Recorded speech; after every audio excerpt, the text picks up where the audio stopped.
NS கேட்டில் form channel நண்பர்கள் அனைவருக்கும் வணக்கம். இன்னைக்கு நம்ம விற்பனை பதிவில் ஒரு இரண்டாம் ஈத்து செம்பூத்து சட்டை மாடு பார்க்க போறோங்க. வீடியோ ஃபுல்லா பாருங்க. அப்பதான் விற்பனை விலை என்ன, பல் என்ன, பால் என்ன, விற்பனைக்கு எங்கிருந்து வந்திருக்கு, அனைத்து தகவலும் நம்ம தெரிஞ்சுக்க முடியுங்க. என்எஸ் கேட்டில் ஃபார்ம் சேனலை ஃபாலோ பண்ணிக்கங்க. இப்போ நம்ம பார்க்கக்கூடிய மாடு வந்து பார்த்தீங்கன்னா ஒரு இரண்டாம் ஈத்து செம்பூத்து சட்டை மாடுங்க. 9 மாதம் சினைங்க. இன்னும் கண்ணின அதிகபட்சம் 20 நாளுக்குள்ள மாடு கண்ணு இணைக்குங்க. மாடு இப்பதான் மடி எடுக்க ஸ்டார்ட் ஆயிருக்குங்க. இன்னும் ஒரு 20 நாளுக்குள்ள மாடு நல்லா மடி எடுத்து தெளிவா கண்ணு போட்டுக்குங்க.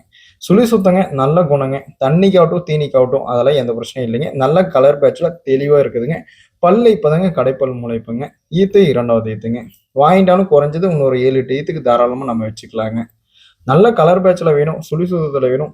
கறவையை பொறுத்தவரைக்கும் ஒரு 13ல இருந்து 14 லிட்டர் கறவை கண்டிப்பா வேணும். அதே மாதிரி தண்ணி தீனி மேய்ச்சலுக்கெல்லாம் எந்த பிரச்சனையும் இருக்கக்கூடாது. அப்படிங்கிற நண்பர்கள் இந்த மாட்டை தேர்வு செஞ்சுக்கலாங்க. இந்த மாட்டோட விற்பனை விலை வந்து பார்த்தீங்கன்னா 55,500 சொல்றாங்க. சொல்ற விலை ஃபிக்ஸட் இல்லைங்க, அனுசரிச்சு பண்ணிக்கலாங்க. மாடு விற்பனைக்கு வந்துள்ள இடம் வந்து பார்த்தீங்கன்னா நாமக்கல் மாவட்டம், நாமக்கல் டு மோனூர் ரோட்ல அணியாபுரம் கிராமத்துல மாடு விற்பனைக்கு வந்திருக்குங்க. மாடு பிடிச்சிருந்தா டிஸ்பிளே தெரிய நம்பருக்கு கால் பண்ணுங்க. நம்ம அனைத்து ஊர்களுக்கும் வாகன வசதி அரேஞ்ச் பண்ணி கொடுத்துக்கலாம். வண்டி வாடகை தனியாக வந்துடும். சேஃபாக கொண்டு இறக்க வரைக்கும் நம்ம பொறுப்புங்க. மாடு பிடிச்சிருந்தா டிஸ்பிளே தெரிய நம்பர் கால் பண்ணுங்க. நன்றி, வணக்கம். என்எஸ் கேட்டில் ஃபார்ம் சேனலை ஃபாலோ பண்ணிக்கோங்க.